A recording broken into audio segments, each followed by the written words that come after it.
Donc, j'ai écouté une entrevue ce matin de Amir Kadir, un des préférés du Doug Mayou, à Cube Radio.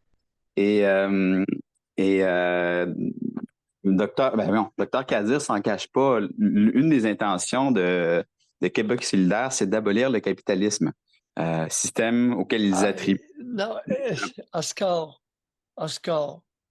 vous allez l'ériger en ennemi, mais je vous écoute. Allez-y, continuez.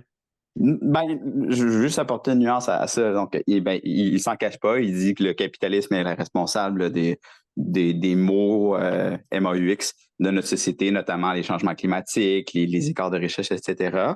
À sa défense, c'est pas parce qu'il y a des critiques envers le capitalisme qu'il est nécessairement communiste. Qu'est-ce qu'il prône? Qu'est-ce qu'il prône s'il veut? Ben là, l'être humain ne reste pas dans le vide.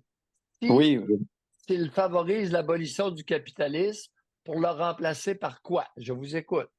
Ce que lui critiquait, en fait, c'était le principe de la croissance ad vitam aeternam.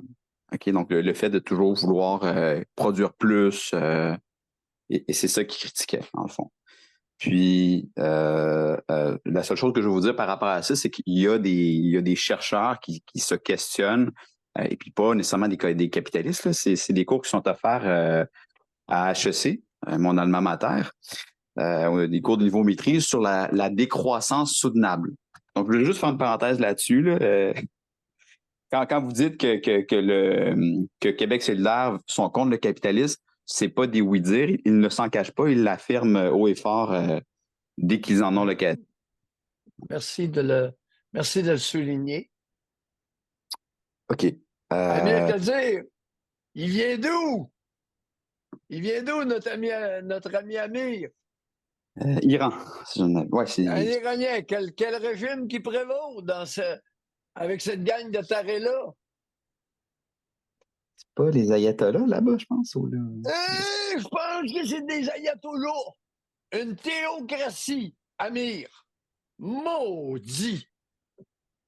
Il se supposait être médecin et être intelligent. On va abolir le capitalisme, puis on va s'emmener un ayatollah. Amir! Pouf! Oh, je ne vais pas vous critiquer. Incroyable. J'en reviens pas. Abolir le capitalisme, le remplacer par quoi? Hey, tu t'es sauvé d'un régime parce que tu avais peur de te faire décapiter. Le capitalisme, mon cher Amir, c'est le moins pire des systèmes. C'est mieux qu'une théocratie.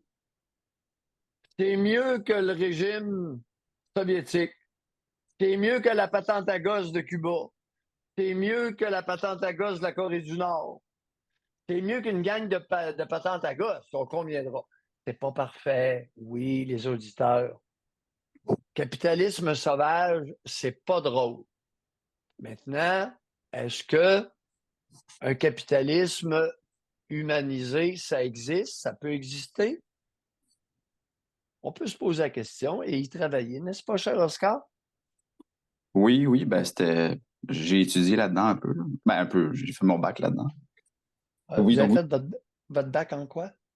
Moi, j'ai un baccalauréat en économie et politique et j'ai une maîtrise en management. Bon. Est-ce qu'on peut humaniser un peu le capitalisme et faire en sorte que ce soit plaisant de vivre dans ce système-là? D'après vous? Absolument. Oui? Il y a plusieurs modèles qui sont possibles. Le modèle allemand, il y a le modèle... si on parle tout le temps des pays scandinaves, il y a le modèle allemand et le modèle français. J'arrive avec José, les nazis, les Boches. Oscar, vous n'auriez pas pu trouver un autre modèle que le modèle allemand. Alors, qu'est-ce qu'il a, le modèle allemand? Bon, le modèle allemand. Nazi. Je vais faire très rapidement. Là. C'est le corporatisme là-bas. C'est que l'archétype du système social, il y a le filet social comme il y a aux États-Unis. Donc, c'est un minimum pour ceux qui en arrachent. Après, il y a la social-démocratie comme dans les pays scandinaves, où est-ce que il y a beaucoup de services, mais en contrepartie, il y a beaucoup d'impôts qui sont payés. Mais c'est un choix de société. Puis du côté des Allemands, mais c'est que c'est pas une uniformité des services sociaux. C'est-à-dire qu'il y a une grande implication qui est demandée de la part des corps de métier puis de la part des entreprises privées. Donc, par exemple, les ingénieurs vont avoir droit à certains services sociaux, mais parce que les employeurs vont payer beaucoup pour avoir ces services-là. Après ça, les professeurs vont avoir d'autres services sociaux, puis c'est vraiment par corporation, par corps Non, de mais métier. ah oui, mais qu'est-ce que Oui. vous voulez dire par vos avantages sociaux? Ah ben, Qu'est-ce que vous voulez dire par là? je sais pas. Là, Avoir plus de services sociaux, qu'est-ce que vous voulez dire par là? je sais pas. Admettons, je vais vous donner un exemple sorti de mon cru, là. Mais par exemple, peut-être que les ingénieurs ont le droit à 2 massages ou 4 massages par année, tu sais, dans leurs services sociaux. Versus les professeurs, OK. vu qu'ils payent moins, mais c'est peut-être un massage. Avantages sociaux. Ouais. Avantages sociaux, oui. Ah, ouais. Ben, plus d'argent, plus de services. Oui, mais c'est voté par OK. corps. Puis le Ouais. gouvernement. OK, là, je comprends votre histoire de corporatisme. Oui. Alors, tout le monde n'est pas sur le même pied. Amir doit être en maudit. C'est pas pour Ouais, rien mais qu'il s'est ramassé ici, lui. en France, c'est la même chose. Ben, c'est similaire aussi. Ah oui? Oui. Intéressant.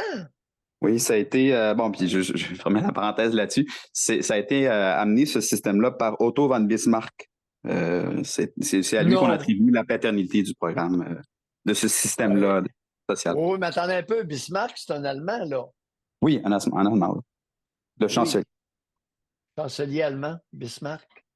Et c'est lui qui avait amené ça en Allemagne. Mais en Oui. France, est-ce que ça a passé la frontière? Ça l'a exsudé en France?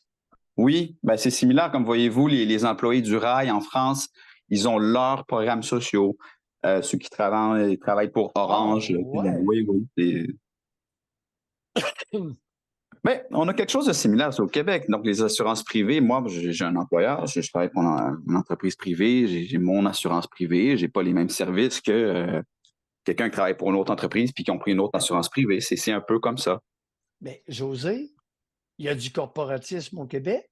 Lorsqu'on travaillait pour Choix, le FM, pas Choix, FM 93.3, Cogeco, on avait l'assurance dentaire, on avait, j'en ai profité pour me faire Oui, mais on en payait une rafraîchir partie la dans bouche. notre paye. On a payé une partie. Oui. OK. Puis à 60 et à 72 ans, ce programme-là prenait fin. J'ai découvert ça tout d'un coup. Oui, oui, oui, on se bien. 70, 72 en tout cas. Je pense que c'était 70.